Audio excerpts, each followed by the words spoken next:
por uma questão né, da função que ele vai exercer, que pode ser uma incompatibilidade temporária ou até mesmo permanente. Uma incompatibilidade temporária, ele vai sofrer uma licença, né, por aquele período, e se ela for mesmo permanente, então pode ser que ele seja retirado do quadro de advogados, certo? Então, nós vamos tratar do inciso 1, onde ele tem como rol de advocacia incompatível o chefe do Poder Executivo, vamos lembrar também os vices, certo? Prefeito e vice, governador e vice, presidente e vice, e os membros da mesa do Poder Legislativo e seus substitutos legais. Então, lembrando que não são todos os vereadores, deputados, são os membros da mesa, certo? Esses que se tornam incompatíveis. Até como exemplo, eu posso colocar o nosso professor Pietro, que ele é vereador, e ele exerce advocacia. Só que a mesa diretora da Câmara de Ponta Grossa é composta pelo presidente e pelo vice, e mais 3 secretários, o qual o professor Pietro não faz parte. Por isso que ele tem essa liberdade de exercer a advocacia. Na questão do inciso 1, nós trazemos um exemplo de um fato que ocorreu em São Miguel do Oeste, em Santa Catarina. Lá o prefeito houve uma ação contra um vice-prefeito, onde então o Ministério Público,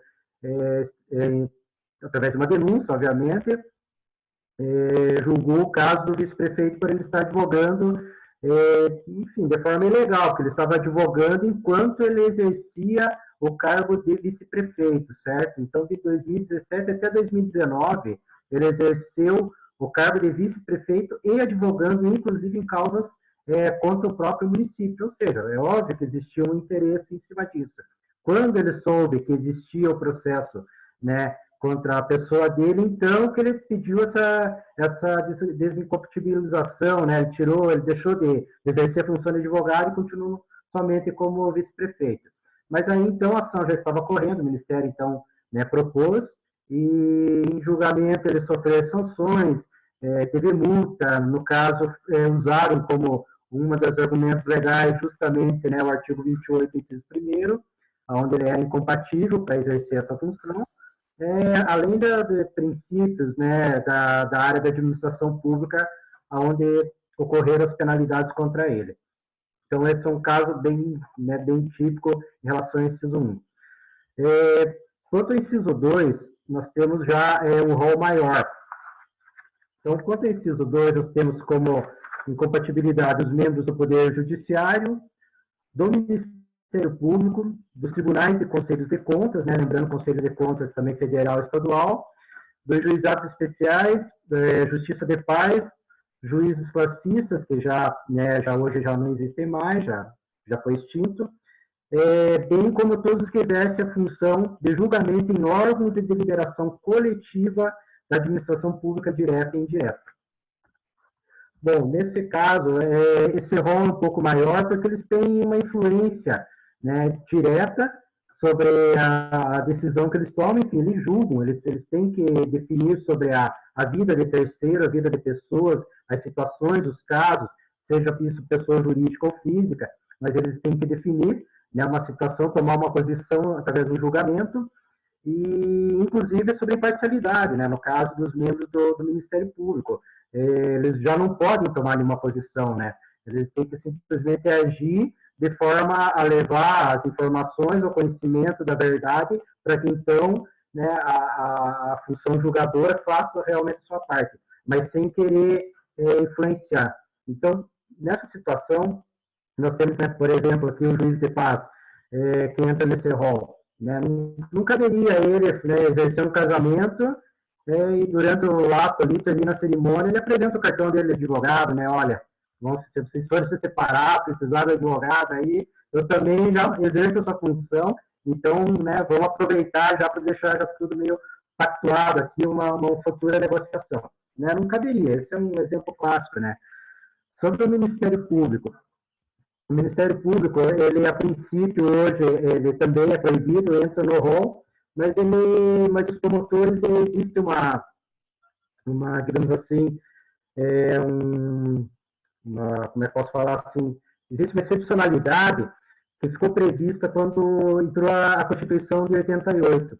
Então, para quem já era do Ministério Público antes da Constituição de 88, ficou estabelecido que, através, né, do ato das disposições constitucionais transitórias, pelo artigo 29, parágrafo 3º do ato, eu determinava que esses membros do Ministério Público Federal, eles poderiam optar por continuar exercendo também a função de advocacia até que se estabelecesse uma lei específica. Essa lei que veio a regulamentar só veio em 94. Então, eles tinham até lá para exercer e, diante da lei, eles tinham um prazo para decidir. Ali parece que foi determinado até 95, onde eles deveriam, então, decidir se eles continuariam a exercer dentro das condições de vantagens e desvantagens, até onde a Constituição de 88 estabeleceu, e a partir disso, então, eles tomariam essa decisão. Por isso que hoje ainda tem essa excepcionalidade de que alguns, né, poucos ainda, membros do Ministério Público podem exercer essa função. Concursados, membros que entraram a partir de 88, essa hipótese é totalmente descartada. Eles têm que atender também essa incompatibilidade do inciso 2. Certo?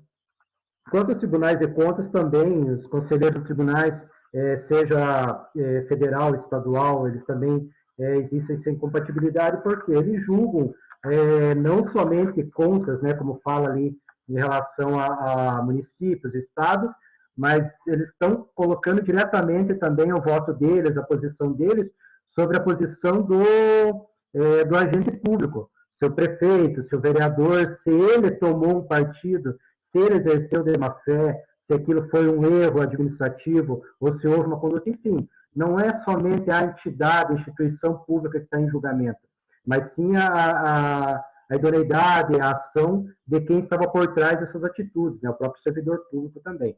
Por isso que há essa compatibilidade. Uma outra situação que também nós colocamos aqui, por exemplo, agora seria, que entra no nosso rol de exemplos, seria em relação a esses que firmam, eles têm o poder de julgamento, professora, que seria, eles exercem a função de julgamento em órgãos de deliberação.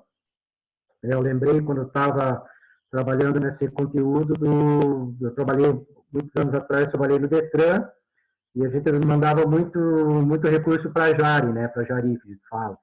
Que, de acordo com o Código de Trânsito Brasileiro, então, todo órgão público que estabelece o controle de trânsito, seja pela Guarda Municipal, Estadual, DETRAN, enfim, a própria Polícia Rodoviária, Estadual, Federal, eles obrigatoriamente eles têm que ter essa junta de julgamento, que a JARI é uma junta de julgamento sobre os recursos, certo? Ele é um conselho, enfim, que ele faz o julgamento, a hora que você, então, leva a infração, você pode pagar e pode recorrer a esse órgão. Não pode nenhum advogado exercer, porque, novamente, mesmo sendo de uma autarquia, por exemplo, ali sim se estabelece o julgamento sobre terceiros, sobre a penalidade que ele levou, sobre a conduta dele. Então, é um exemplo bem claro aqui. E outro que nós trazemos está em relação ao CARF, né, que é o Conselho ligado à Receita Federal, que é o Conselho Administrativo dos Recursos Fiscais. Hoje está muito debatido ele, né, está muito famoso, depois de todas essas ações do Moro, sobre o CARF, né, a imparcialidade, enfim, utilizar informações sobre toda aquela situação que foi bem polêmico, principalmente ano passado. Então, também passou por julgamento da OAB, né, pelo Conselho Pleno da OAB, se esses membros, se poderia ter advogados atuando, certo, na advocacia e membros do CARF. E ficou estabelecido que não. De forma alguma, eles poderiam exercer, daria também conflito de interesses.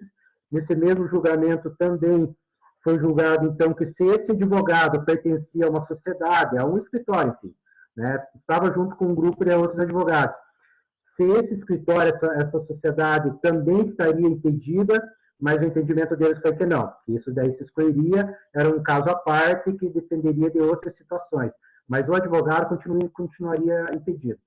Aí há uma série de questionamentos, você vê as partes favoráveis e contrárias, né? Eu estava lendo muito sobre isso, advogados, né, colocando que, por um lado, já deveria isso ter acontecido há muito tempo, por quê? Porque o advogado atuando no Conselho Fiscal, de tamanho poder como esse, e atuando como advogado, imagina o poder que ele teria sobre informações, né? Então, acharam que veio até tarde essa decisão.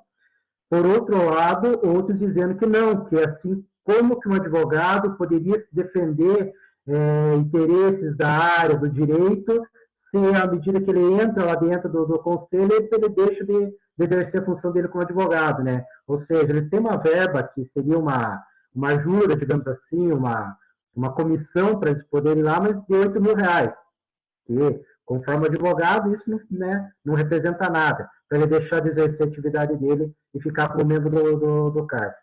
Então, é muita controvérsia. Né? Os dois lados têm razão, precisa dessa representação, mas, ao mesmo tempo, se nós pensarmos como advogado, eu vou representar não só no CARF, mas em qualquer outra, vamos pensar, se fosse um juiz de paz, se eu estivesse no Conselho de Trânsito, onde eu tivesse esse poder de decisão, né?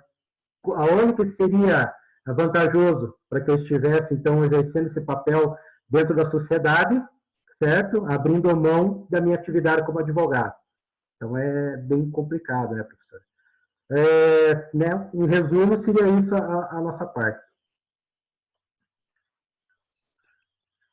Muito bem, Anselmo. Gostei, foi bem explicado. Vocês conseguiram ouvir bem, pessoal?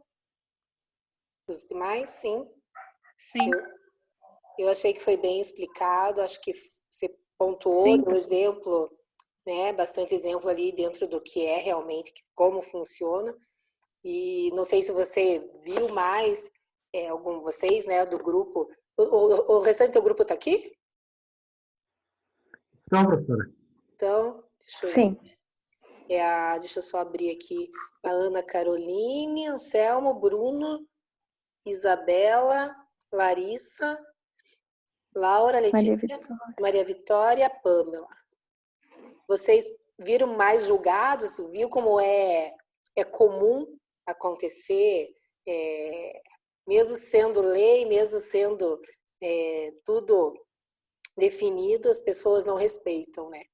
Não sei se vocês chegaram a ver mais, alguns fora esses que você citou. Esses casos que você citou. Não sei se o pessoal vai falar também ou não, mas eu estava, em alguns que eu estava lendo, achei interessante sobre essa questão do órgão colegiado. Até a gente tem que tomar muito cuidado também na hora de analisar uma notícia, né? Onde eu abri o link onde dizia que a OAB autorizava os advogados a participarem da JARE.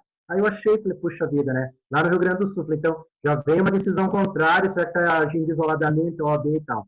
Aí quando analisei a matéria, na verdade, lá é um município bem interessante, no Rio Grande, onde eles abriram o julgamento do colegiado, veja que interessante isso, eles abriram de forma pública.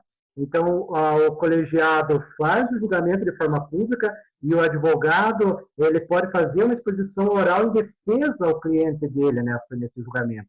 Não que ele está participando da comissão.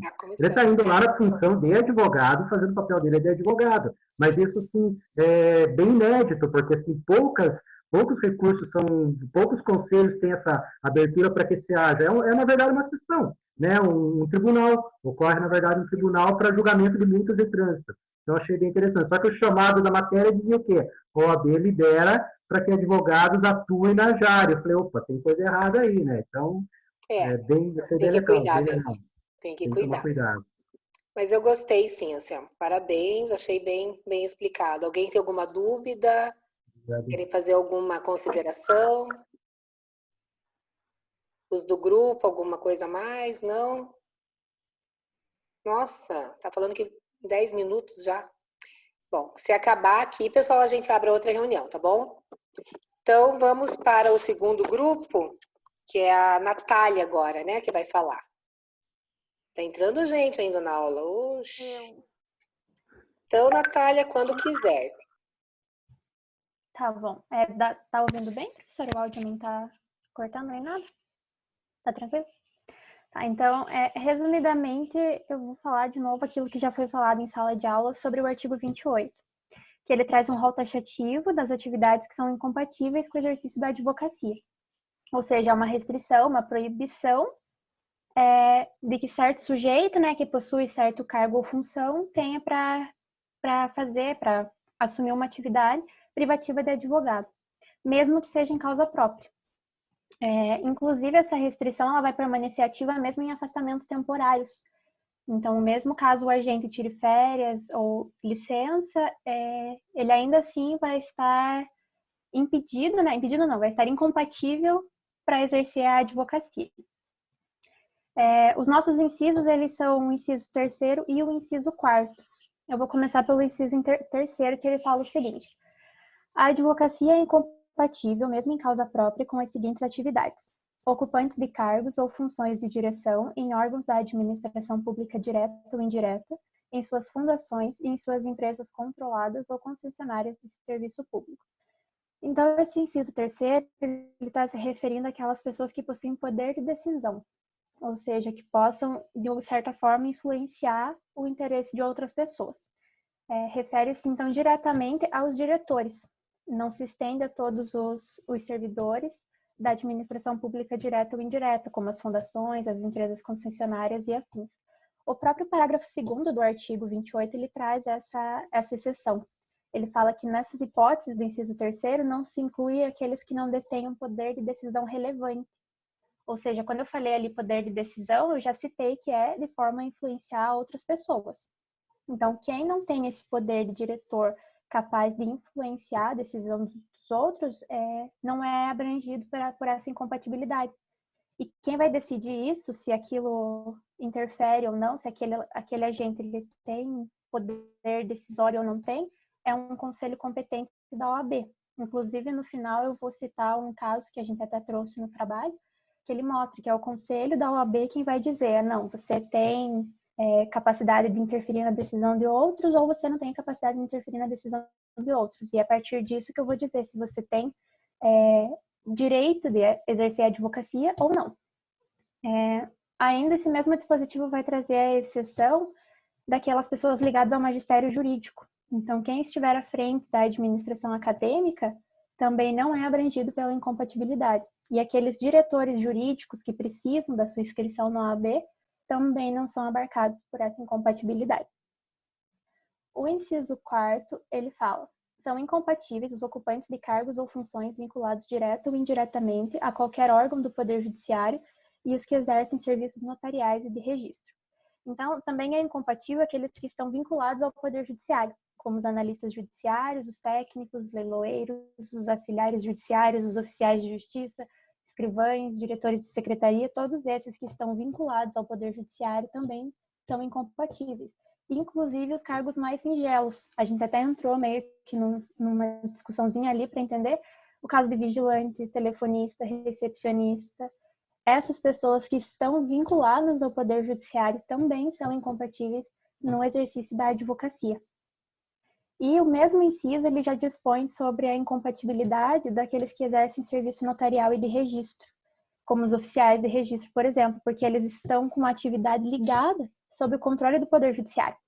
Tem, inclusive, uma lei, a Lei 8.935 de 94, ela regulamenta o artigo 236 da Constituição Federal, que dispõe sobre esses serviços notariais, e essa mesma lei ela vai reforçar essa incompatibilidade desses agentes em exercer a advocacia.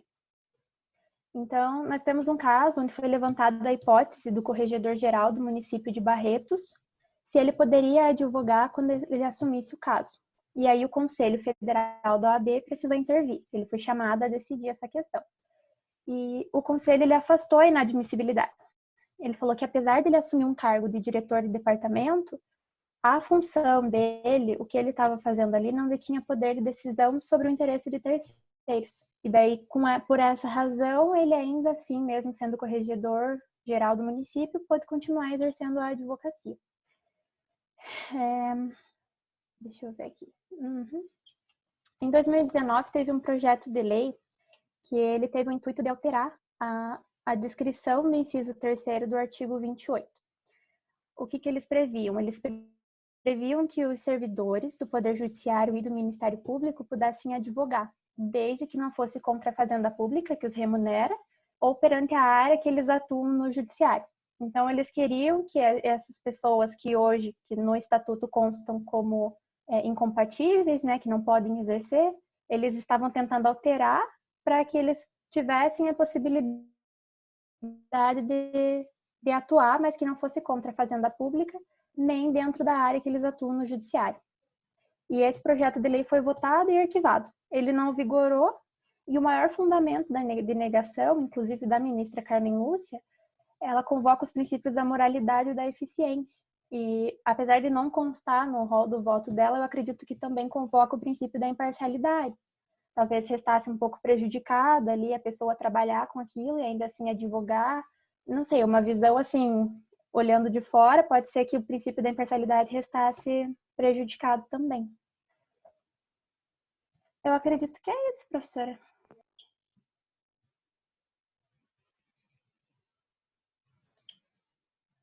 Vocês acharam mais algum julgado? Viram muitas coisas sobre isso, Natália? Ou não? Então, os casos que eu vi foram esses. A gente constou mais um no trabalho também, que a gente coloca dessa aplicabilidade dos incisos, mas sempre assim, o Conselho Federal da OAB atuando e decidindo se é incompatível ou não. Isso mesmo. Muito bem, também gostei, está bem explicadinho. Os demais do teu grupo estão aí também? Deixa eu abrir aqui. Eu acredito que sim, mas eles são... Quem que falou? Michel. Michel, deixa eu ver aqui, é o é o Alisson, a Camila, Diego, a Letícia, Michel, Luiz, Michel, Natália e Thaís. Tá, todo mundo ajudou, Natália? Eu queria fazer uma complementação nessa situação da alteração da proposta de lei. Eu acho que com 2 minutos aí dá para encerrar e abrir de volta aí para poder começar. Ó, tem 2 minutos aqui. Vamos encerrar essa e abrir uma reunião nova, daí você fala, Michel? Isso, melhor. Então tá, mas eu vou fechar e já abro e vocês já entram, tá? Tudo bem. Vamos lá.